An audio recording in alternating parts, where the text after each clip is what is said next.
webinar where we're going to be talking about how HubSpot works smarter with Glean. And let's quickly do a couple of introductions. So first of all, myself, I'm a solutions engineer for Glean based in the UK. And it's just occurred to me that some people watching this may not know what a solutions engineer actually is, because it's not really like there's a solutions engineering degree that people go do. And it's probably not really an occupation that people come across before they get into the technology industry and realize that these kinds of roles exist.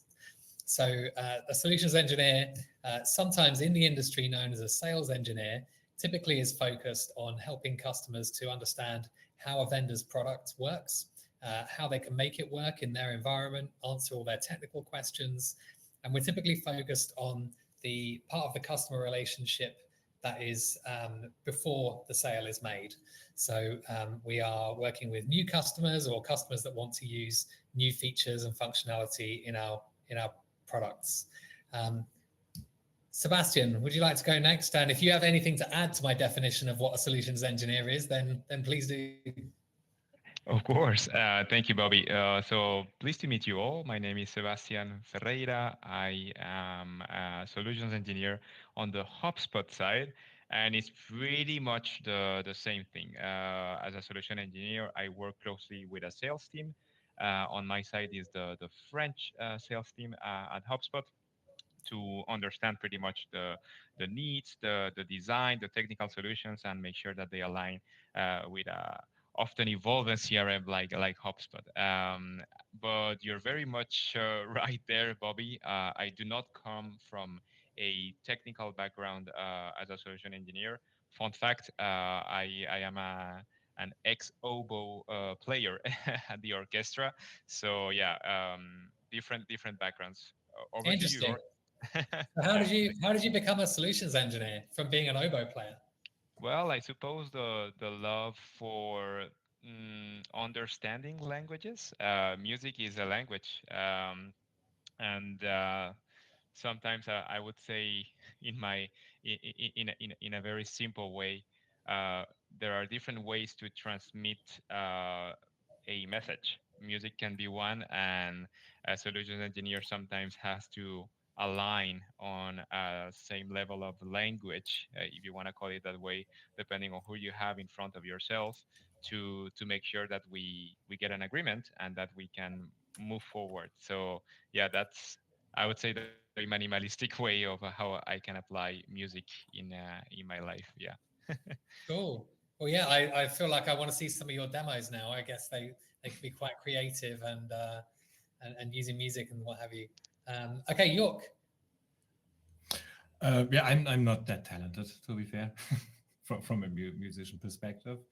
I've played the guitar a bit, but it's more like, okay, clamping around on the guitar, and that's pretty it on a bonfire and having a beer. But anyway, so I'm a technical person since 20 year plus right now. But then 15 years ago, I started in sales. So I would even add to a role like a solutions engineer, sales engineer, solutions consultant, you name it. A lot of sales acumen is needed, even like to understand buying processes, buying behaviors, sales acumen, like be a bit salesy as well. Like our part as a solutions engineer is as well, like get the things done and get the deal won, right? It's like that's why we are here most of the time in that complex situations. So yeah, that's pretty me. So far I could talk the whole hour around only how my experience, but that would be boring, I guess. No, all good, all good. Yeah, so I also was a technical person my whole life. Started off doing delivery work, and then gradually moved further and further forward in the sales cycle, and now work exclusively on the pre-sale side of things. Okay, so let's transition from there. Let's get these slides off and let's have a chat about. And I'd really like to hear a little bit about AI at HubSpot. So you guys are obviously a technology company. You have a lot of bright technologists like yourselves, and so I'm very keen to know what has sort of like it been like since AI started making its way into the workplace. How has that experimentation manifested itself at HubSpot? Do you want to start, Sebastian? Sure. Yeah, sure thing. So I'd say that HubSpot really fosters a culture of experimentation. Part of actually our new culture code is like be fast and adapt on adapt fast. I don't remember it by heart, but it's part of that iterative process of experimenting with new things, trying new things, be curious with new tools, and AI it's right there on that radar. So I'd say that more than trying to impose a certain tool, it's really more a kind of a collaborative way of sharing these best practices. And this is how we have encountered Glean. I'm sure York can attest to it, but we have a tremendous flat organization where the whole pre-sales I can literally ask a question and somebody from the DACH side or French side or UKI can jump on that question and try to help me over with some best cases and scenarios. So yeah, I'd say that it's a culture of experimentation, and that's also how Glean comes to it. Yeah. That's great. Do you, when you, it's a blessing and a curse, I found, to have a culture like that where you jump in and ask questions of large groups of people. Do you find that typically you get the same person sticking their hand up all the time to answer questions on specific topics?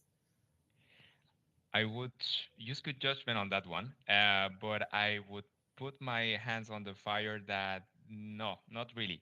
It's kind of a motivator on our teams, the way we propose ideas. And York might be extremely technical and really good at something that I'm not good at all, or I don't have that kind of experience. So I think that there's kind of a sense or a sentiment about complementing each other's forces and backgrounds in the way we use AI. That's my I would lean into that sentiment. Yeah. Cool. York, do you have anything to add on the culture side of things about how AI experimentation was done before Glean came along? I think what Sebastian already said. It's like it was a very open-minded and experimental time in that area. So everybody was sharing a lot of things, trying things out with ChatGPT, Claude and stuff. Anything which was coming new in the last 1.5 years, because it's not so old yet, officially, I believe. So many things were coming up. But we were always like hands-on. So I would say from a pre-sales department point of view, anyone in the group is very hands-on from a mentality perspective. So we want to take or getting dirty, right? It's like deep dives, checking things out, and then afterwards share. And then we see results. Are they good? So we measure them, we monitor them, we get the results out of it, discuss the results, even like in smaller groups or pilot groups. And then it's a grassroots thingy, like be open-minded. It will not take your job still, to be honest. So, and that's the thing, right? It's like be open-minded, be open to use it, and see how it can improve your day-to-day job basis. And that's how we specifically in pre-sales handle this, but which also counts for the rest employees at HubSpot. Got it. All right, cool. So you had a lot of these kind of grassroots efforts going on where everyone is encouraged to innovate. Sounds fantastic, especially as a technologist. That sounds like a great place to be. But at some point, somebody from your leadership team came along and said, we are going to look at this tool called Glean. And we may potentially supply this as a corporate-wide tool for everybody to use. So how was that perceived? You had the complete freedom before to use whatever tools, and then this new tool comes along. How was that perceived? Maybe we'll start with you this time, York. Mm-hmm. I mean, to be fair, we are still in the same area where we can just try things out. But then when you guys hit the floor on a more official way, because also like, okay, yeah, leadership is always like looking into even like anonymously and encrypted usage of specific tool sets and how it's adopted, to really identify in these type of grassroots building pushed from leadership in a positive way that they move forward. Hey, I use it too. That's my daily usage of how I use AI for an inspirational way to get off the scaring part, or like sharing specific prompts and stuff.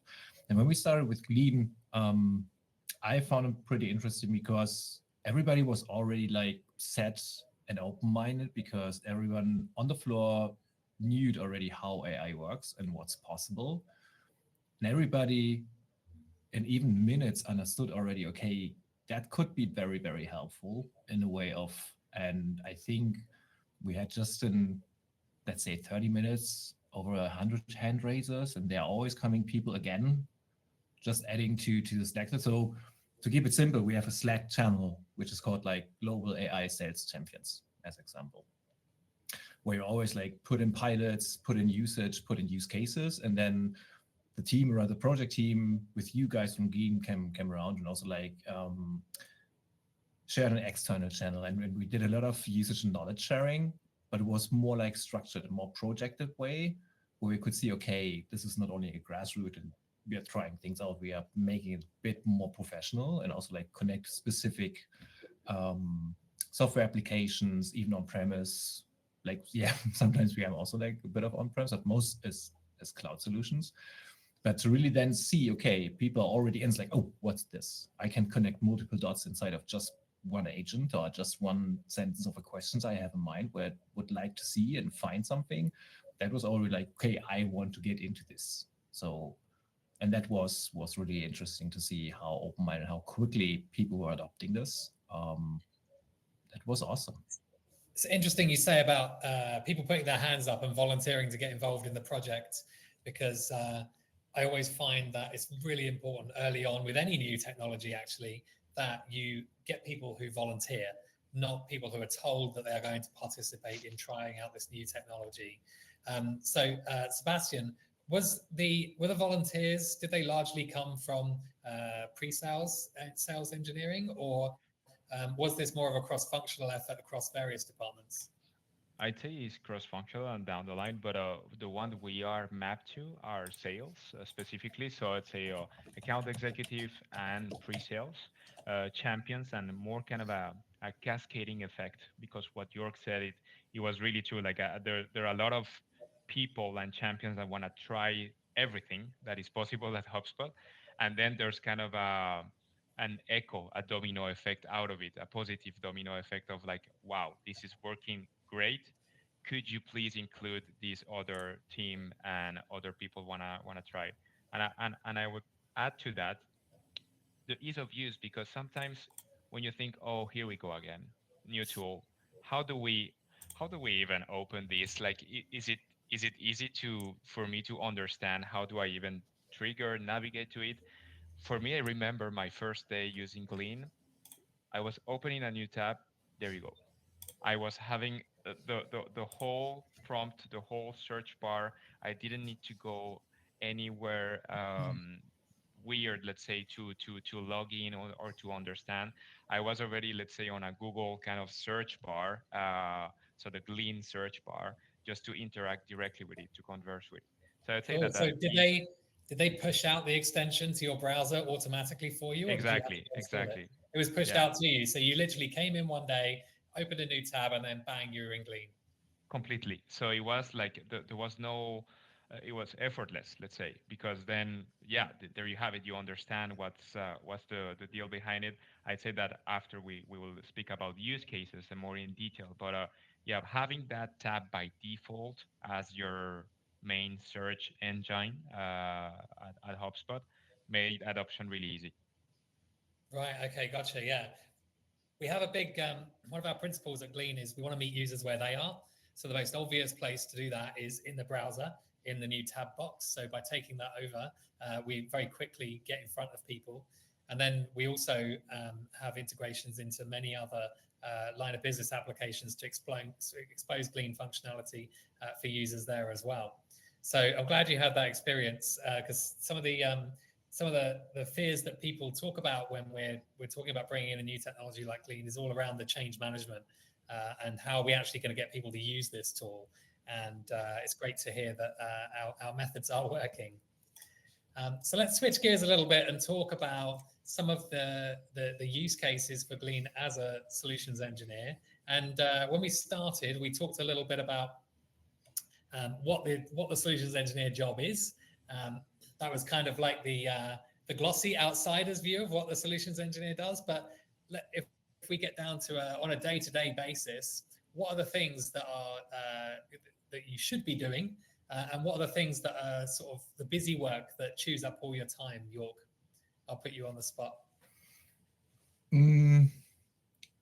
mean, at the beginning, if I would make a step back without Glean, it was more like, okay, I should have known I have to make a plan, okay, which type of sources I would like to scan through. Open up Slack, open up multiple conference websites, going into Google Workspace and search there for any single app from Google Docs, Google Slides, Google Sheets, and stuff like that. Most of the time, the source of truth, let's say, was for us Slack in that way. Then we are hoping, okay, anything could be in Slack, but sometimes there's also like a source shared in Slack, like a doc, conference page, slides, seismic pages, anything else which were related. So it was our going to point so far. And then we started with Glean. And imagine before Glean, my research time spent on a daily basis would be something like, depends on the day and the customer facing work I had to do, 2.5 hours. It was consuming most of the time on average 2.5 hours. This is just like switching between different communications channels, looking for answers to customer questions. Exactly. For making research, even like outside of our tech stack, even like outside in the web or like in the internet, and then to combine things. And now then when we started with Glean, it was more like, okay, I have one single truth, which is connected to overall sources already in our tech stack, but it can also consume it of outside world. Like I can also search and scrape the web insights and share and combine these information and then tell the AI, hey, summarize me that specific stuff around technical infrastructure questions or like security questions. I need specific assets for an RFP, or like I would like to understand how the go-to-market ideas and plans are for marketing, especially for that specific region. So like country-wise, Germany, Spain, France, and anyways, and then can be combined. And I just have in minutes an awesome result of lists and summaries either to say, okay, that's the summary. So that's pretty awesome. It's like, it's just 5 minutes compared to 2.5 hours per day on average.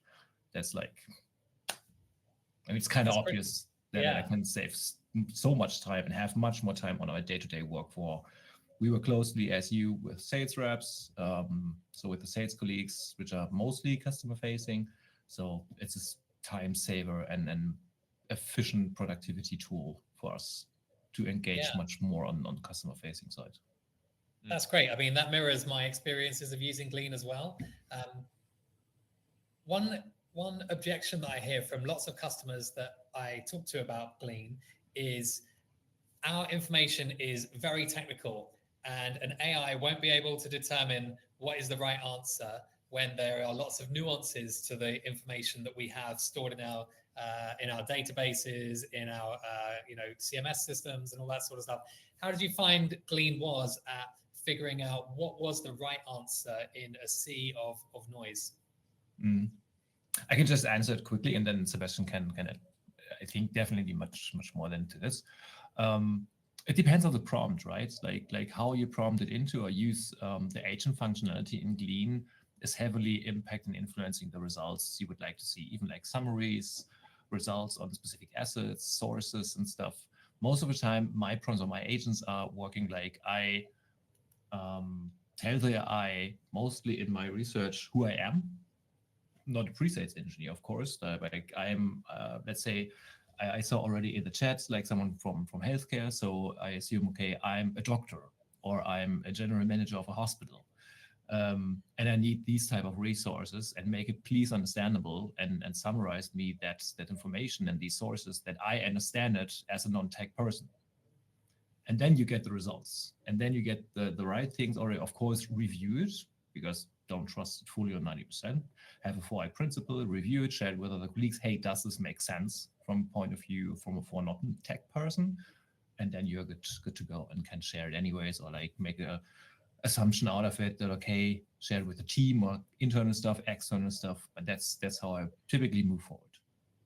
Absolutely. And I Cool. think to add to York's point there on the technical information, let's be honest, York has been on the technical industry way more, and even at HubSpot more than me in this role. So tenure wise, he holds a lake of knowledge that is bigger than mine.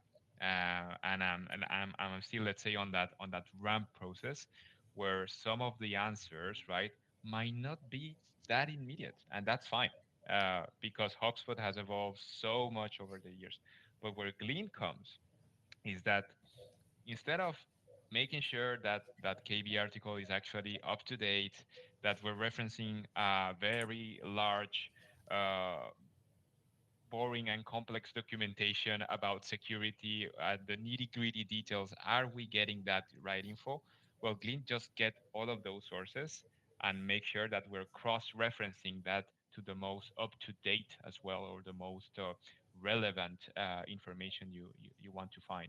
So that's that for me. Let's say that has been the game changer, because oftentimes when he was referencing 2 hours of research, that's because I'm checking, double checking, triple checking. Am I sure as a solution engineer that I am giving the right piece of information? And having a tool like Lean that can crawl to this content like a thunderstorm, like it's really efficient. That's great to hear. That's awesome. Yeah, that would mirror my own experiences of using it here at Glean as well. Um, you know, users don't make our job easy because they go and create copies of documents all the time. We're also looking at everyone's conversations in Slack or Microsoft Teams. And so people are quite often having these side conversations in public channels where they are saying things that are facts that are not actually true. And so Glean has to somehow figure out what is the noise and what is false and what is the actual true authoritative answer. And so far, in my experiences, the last 7 months of being here, it's been amazing. It's not right every single time. Obviously, all AI products are not, AI products are not infallible, but it's been pretty good so far. What about, have you used the expert search feature for like trying to find the right people to answer questions? I've How has done that that one. worked? Yeah. Yeah. That one works quite well. Just probably for smarter context. So let's say if we at HubSpot we position as an AI-powered CRM, right?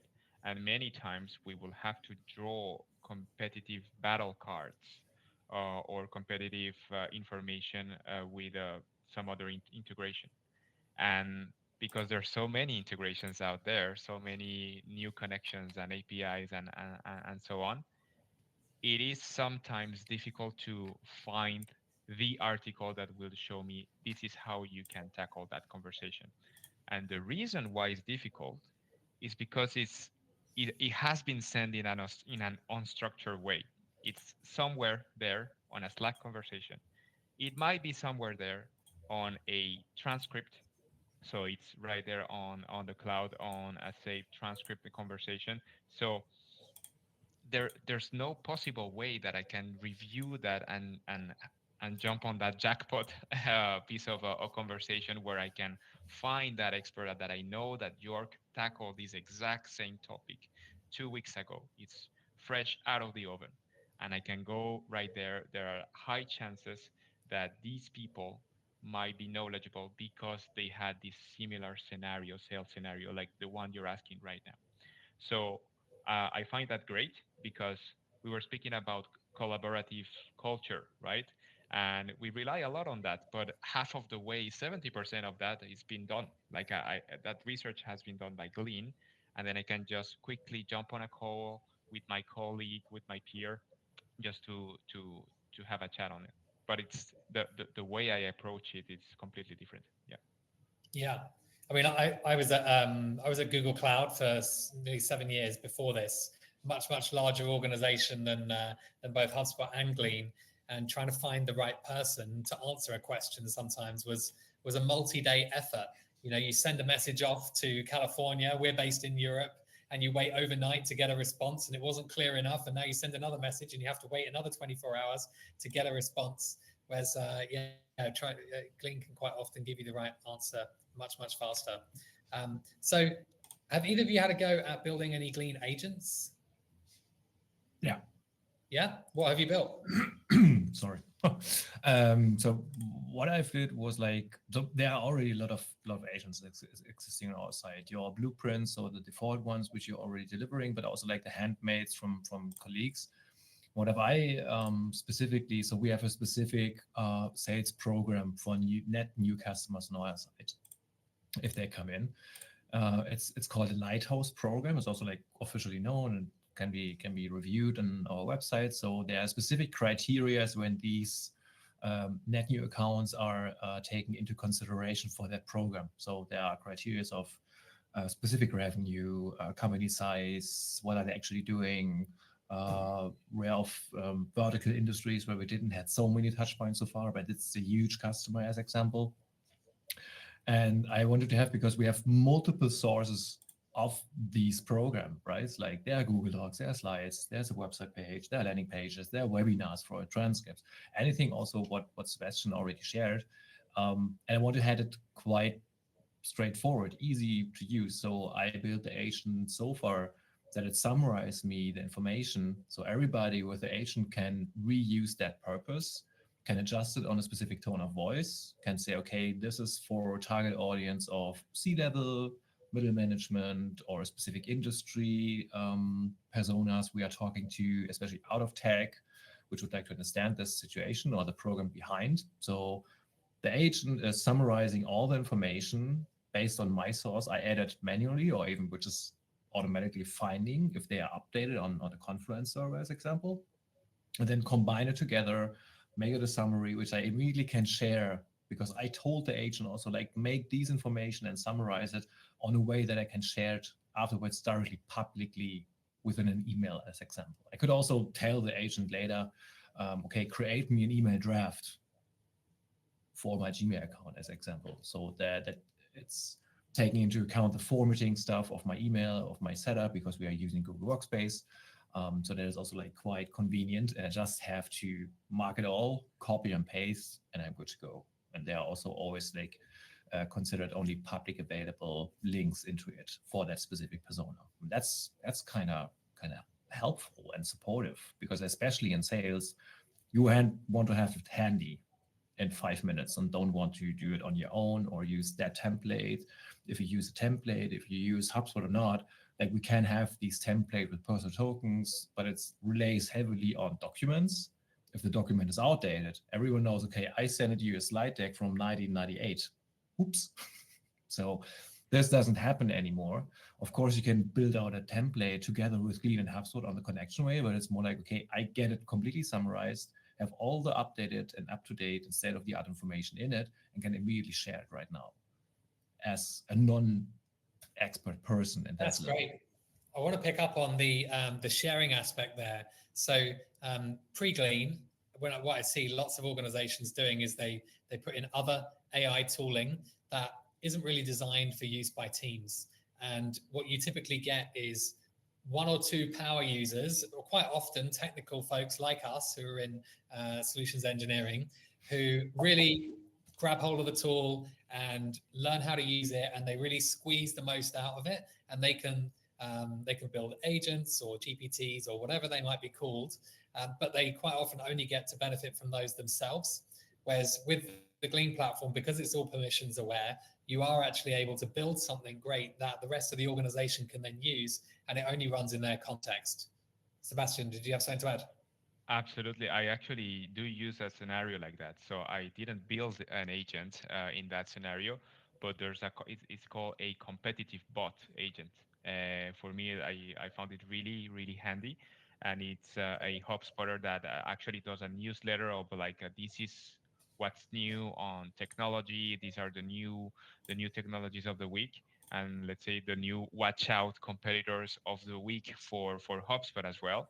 And because everything moves so fast, there are different actions of the agent. I didn't understand it until I went to the setup, but there's like the trigger is always a conversation, a question, but then it reads to a company research of whatever asset you're feeding into Glean. So for example, us is the Slack, Gong conversations, specific Slack channels about competitive conversations that we had on the past year. So make sure that it's actually relevant.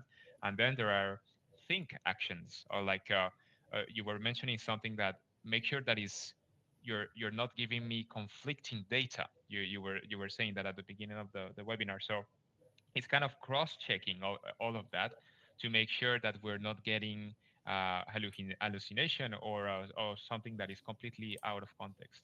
And then there's a summary action, which is like, can you digest that and give me that so I can export it into a draft Google email or having as a Google Doc that I can then reshare with my team? That's just insane because, to be honest, it would take me, I don't know how much time to even try and find the relevant information about that competitive analysis. So, and I cannot Cool. bother the one Good. who does that. I cannot go and let's say, can we have again a minute so I can ask you a question? So having an agent that I can rely on and we can all recycle, it's pretty cool. It's pretty cool. Cool. Well, that's great to hear. I'm really pleased that Glean is helping you to be more productive. Before we jump in to have a quick look at a couple of demos of how we connect Glean to HubSpot data, I have a quick quiz for both of you. I have a stat here. There's a survey done by Asana on what percentage of a knowledge worker's time is typically spent on busy work. Okay, that's the whole question. So general purpose knowledge worker, not just solutions engineers, any white collar knowledge worker. What do you think, Sebastian? 60%. 60%? York? 45. 45? Well, let's have a look. Whoops. So it's actually 53% was the results of their survey. So between you kind of got there in the middle. And that would probably, I don't think you get many people challenging that, right? That sounds like a pretty sensible number. So hopefully by using Glean, we can squeeze a lot of that out of the working day of knowledge workers and have them start doing more valuable things. Okay, let me share my screen here, and I'm going to quickly show how we connect Glean to HubSpot. So I have our HubSpot demo instance here, which, by the way, this is the first time I've actually used HubSpot. Small confession, was in preparation for this webinar. So I had to create a whole bunch of sample data in here that told a story. But which, by the way, I used your guys' new remote MCP server and I built an AI agent that basically went in and just created all this dummy data. It was really, really cool, actually. Far easier than my first attempt, which was building all the data in CSV files and importing it. So I think using an AI agent and MCP server is going to be really cool for running demos, but I digress. So when you're in HubSpot, first of all, you need to have your Glean instance already set up. Glean is a single tenant architecture, so you do just need to have it sort of all configured beforehand, and you'll need to contact Glean to set up an instance for yourself. And all we need to do is come in here into settings, and then down here on the left-hand side, you'll see integrations and private apps. And under private apps, you'll be able to create a private application. And in here, you give your application a name, a logo, and over here, you define some scopes. And this is a list of all of the things that you want to allow this external application to be able to do. So you can have a lot of control over what Glean can actually do in HubSpot. And really today we just need read access to the different record types. So you set up your scopes, and then once that's done and you hit create app, you'll be given a token. And then when we come into Glean, we come over to the admin console, and the data sources, and we add a data source. And you'll see we have lots and lots of different connectors. I think we have over 100 connectors natively in Glean, and these are all built by Glean. None of them are built by external third parties. And we just select HubSpot, we type the name, and what I really like about our documentation is it comes out in a sort of flyout from the right-hand side, so you don't have to keep flipping tabs. You create a webhook URL, put your account ID, access token in, hit save, and then Glean is going to go off and index all of your data so that we can search it instantly and also connect that to an AI chat interface so that we can have a conversation about any of your data that's in HubSpot, and also any data that might have been anywhere else. Now, I'll just show you a couple of examples. One of the most annoying things, I don't know about you guys, you can feel free to jump in and correct me or reaffirm this, but one of the most annoying things to get asked as a solutions engineer is, what's the status of this project with this customer? And we always get told, keep your CRM system up to date with what the next steps are and all this sort of stuff. And yet still, you get people from different levels of management coming and asking you, what's the status of this deal? And with Glean, we can get around that, right? We can actually ask what's the status of any deal. In fact, I'm going to pretend for a moment that I'm the sales manager, and I'm going to say, what's the status of all deals closing in the next 30 days? In fact, I've just realized we have multiple CRM systems configured on this test system. So I'm going to specify in HubSpot to make sure we get the right answers. And so what Glean is doing right now is it's going off and it's first of all doing a query plan, and it's thinking about what is my intent as a user. So it's looking at what my job role is. Why might I be asking this question? It's figuring out what sorts of queries, what tools should it use that are available to it to go and figure out what the answer to my question is. So it's searched HubSpot for the deal forecast for the next 30 days. And hopefully that will return a whole bunch of records, hopefully all the sample data that I created yesterday. So we have a whole bunch of records. So you see that Glean is looking at a lot of information. Now, we don't use all of that information. If you expand this, you can see all the thinking. Although we receive a lot of information, we won't look at every single record. What we do is we tend to look at little snippets of information, and we just bring together whatever is necessary in order to answer the user's question. So Glean's now doing some math.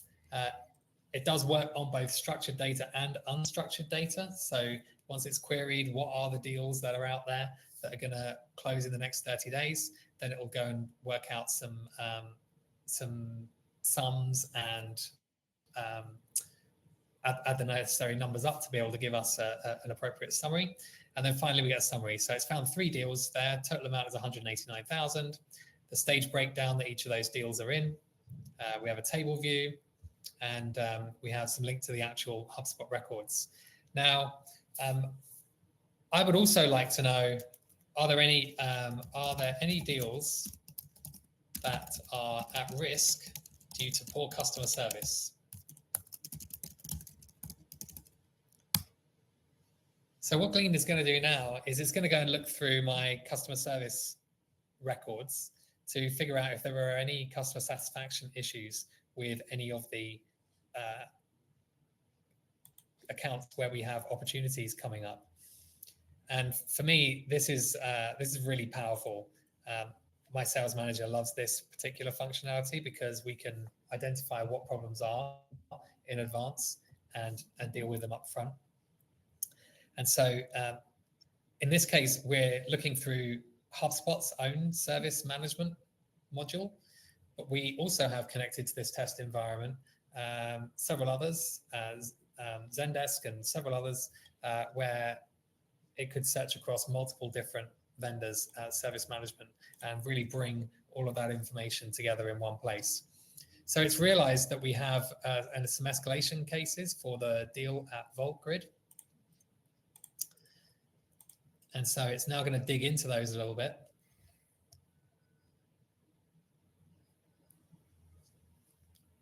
I'm just going to skip ahead because this is probably going to take some time. But we have a customer satisfaction issue at Nimbus, and then I've dug into the issue at Nimbus Robotics. So I said, what should we do about the situation at Nimbus Robotics? Because we have a deal there that is at risk due to some customer service issues, and Glean has created an action plan based on all of the data that it's seen in the CRM system, and also other Slack conversations that we've had on the side about what's going on in this deal, and then broken it all down so that we can go about solving this problem. So these are just some of the ways that we can use Glean with HubSpot use cases. I'm going to stop sharing for now. We've really barely scratched the surface with Glean functionality here. We haven't shown any of the full automations that you can do with agents or anything like that. But I'm going to stop sharing there, and I'm going to flip over to the chat and see what questions do we have over here in the chat. So can you please share some top common use cases in sales and marketing where Glean adds value? So we've heard from solutions engineering, some use cases there. I'll give you one sales and one marketing that we use every single day at Glean. So when we're going to visit a new customer or a new prospect for the very first time, we need to research that company. We need to figure out how could Glean advance their strategic initiatives. So if we were to sit in front of their CEO, how would we convince him that it's a good idea to spend money on Glean? For that, we need to figure out what are that CEO's priorities, what are the company's challenges, what are the things that are going to stop them from getting where they want to be, and then how could Glean accelerate those? So we have an agent that will go off and pull information from the public internet and do all the background research for the account for us. It will then look at our sales methodology, and it will look at our best practices for how we prepare for a first meeting and what sort of materials we would produce to show that customer when we first show up. And then it will actually prepare the materials for us. Now, I always tell sales reps, we should not take what the AI gives you verbatim.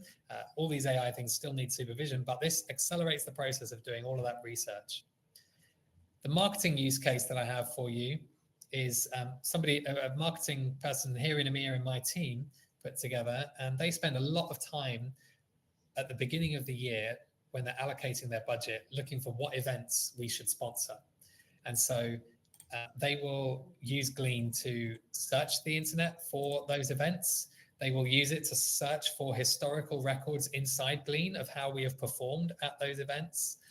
And then it will look at other sources that we might have about what sorts of customers are attending those events. And it will go through all of this stuff to figure out a scoring matrix for whether these events are really worth the price of sponsoring them, and can really cut down a lot of the research time that they have to do in order to get there.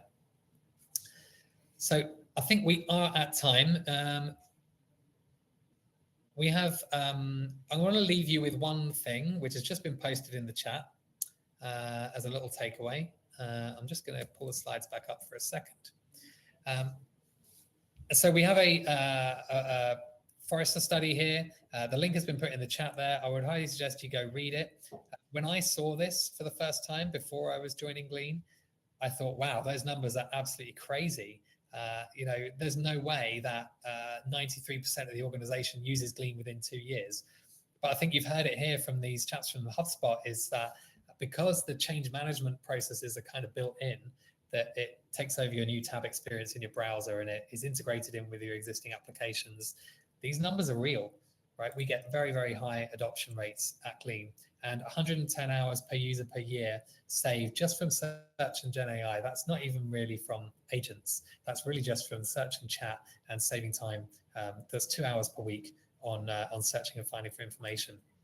And these are absolutely achievable numbers that you could get in most organizations that are driven by knowledge workers. So go have a read of that. I'll just close out by thanking York and Sebastian for giving up your time to come talk about Glean.